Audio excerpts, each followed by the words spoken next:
Picture this for a second. You've just survived a brutal journey across a massive ocean.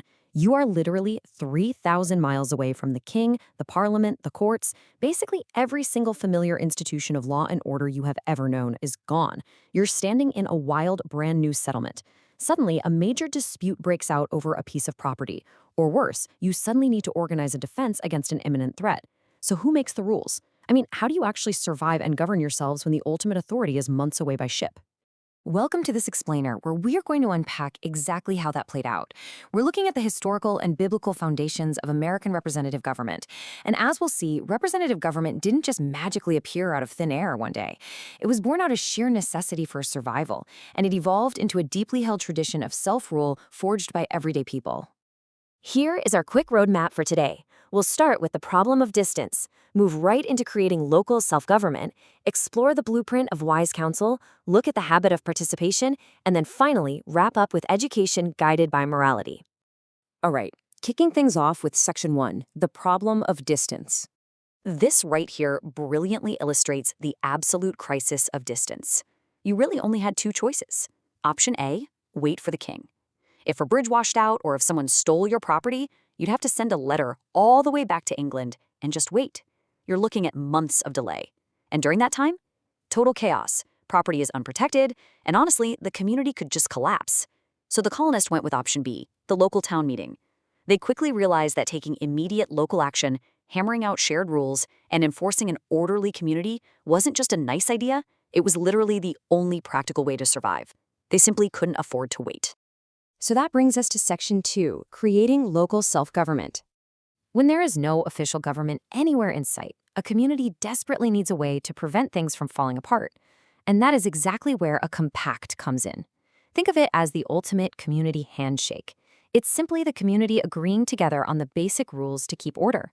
It's the very heart of self-rule, a promise made by the people to the people that they're going to follow the guidelines they create together to protect each other.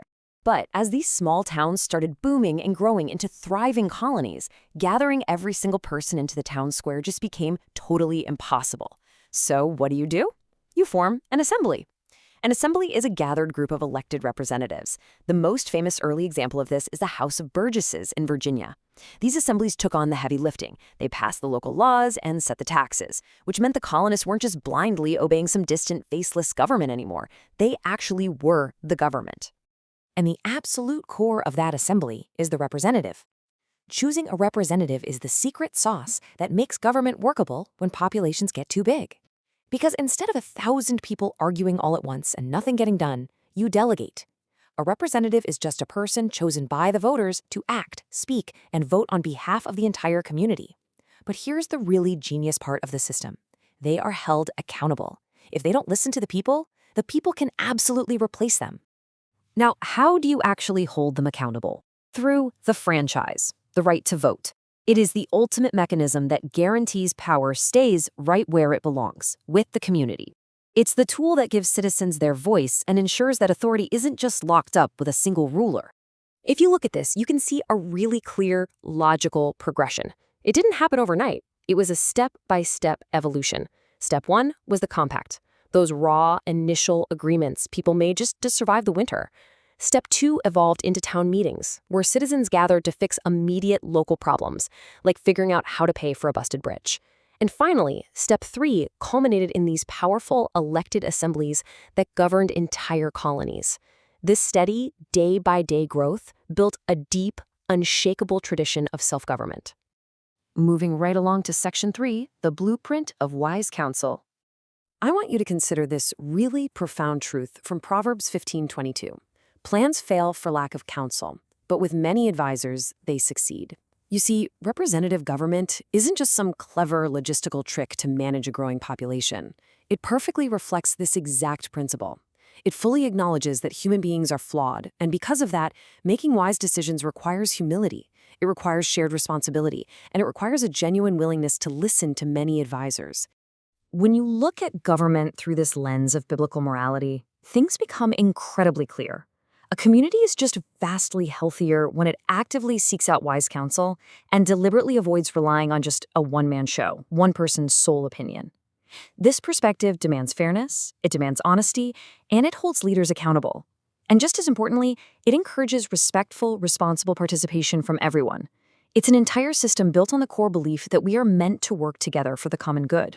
Which brings us to Section 4, the habit of participation. If you've ever wondered what self-government actually looks like in practice, I'll tell you. It's not always grand speeches and fancy marble halls. A lot of the time, it's as simple as a New England town gathering on a rainy Tuesday evening. They sit around and deliberate over town repairs, they debate how to raise funds without overly taxing their neighbors, and ultimately, they elect a committee to oversee rebuilding the local bridge. Citizens select people to act on their behalf, and they accept those decisions as binding. That right there is self-government in its purest form. And over time, doing this day in and day out built incredible muscle memory. Think of it like an athlete running drills. These colonists were literally practicing democracy.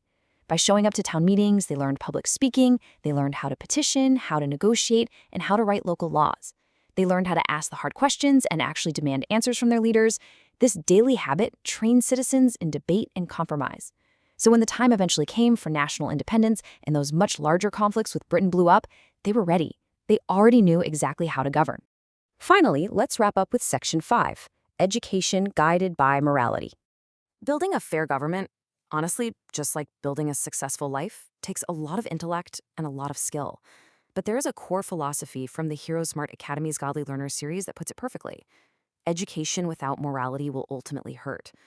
Really think about that for a second. What is the point of being incredibly smart, highly educated, and knowing all the technical mechanics of government or science or business if you just keep making bad, unethical choices that end up hurting yourself and your community? Knowledge absolutely has to be anchored to something greater. This idea is deeply supported by Scripture. Romans chapter 8, verses 6 through 7 says, "The mind governed by the flesh is death, but the mind governed by the Spirit is life and peace." That is a massive promise, life and peace of mind for everyone who keeps their mind spiritual and grounded. It's a brilliant reminder for all of us that our learning, our intelligence, and all that civic participation we just talked about, it all has to be guided by a strong, unwavering moral compass. Without that compass, our smarts are really just tools without a purpose. So, knowing that true education absolutely must be paired with morality, how will your own choices and the wise counsel that you actively seek out shape your future participation in our society? You are the future advisors. You're the future leaders. I'm going to leave you with that thought to chew on. Thanks so much for joining me for this explainer. Keep learning and stay curious.